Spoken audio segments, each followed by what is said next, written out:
In a pivotal move to strengthen energy sector, African leaders convened in the Tanzanian city of Dar es Salaam to strategize fundamental opportunities to intensify access to electricity across the continent.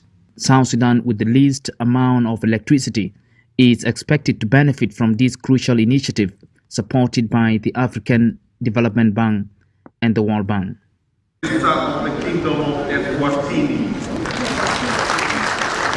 With the millions of dollars announced by the World Bank and African Development Bank signaling their unwavering commitment to boosting electrification across the continent, it is not clear when exactly is that money reaching South Sudan. The African Development Bank's $20 billion desert power program will complement Mission 300 and develop 10,000 megawatts of solar power across 11 Sahel countries and provide access to electricity for an additional 250 million people.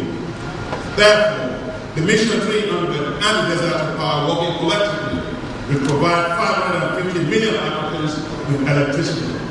That, Your Excellencies, the World Bank is actually putting $30 to $40 billion into this effort.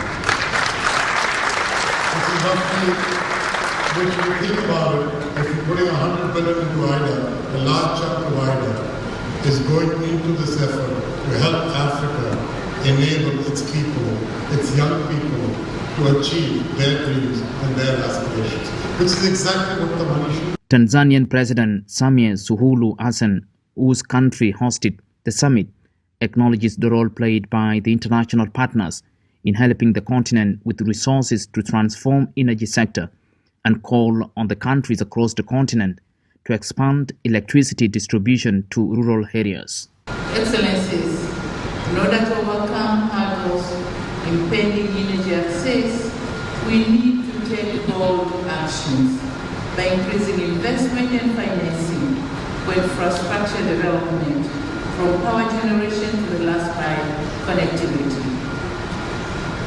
And we must have an agreed roadmap among African states, our partners in private sector, keeping in mind that we have just 5 years to meet the SDG target as ensuring access to affordable, reliable and sustainable energy for all.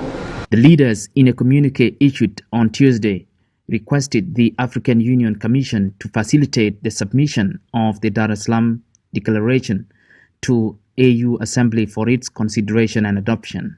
The head of state that are attending the Africa Energy Summit were able to sign a declaration that is committing Africa collectively and individual countries to providing sustainable, reliable and inclusive, affordable energy. South Sudan, as part of the African continent, is equally committed, having signed up the declaration. Currently, we have less than 10% of our population accessing electricity, mainly in Juba.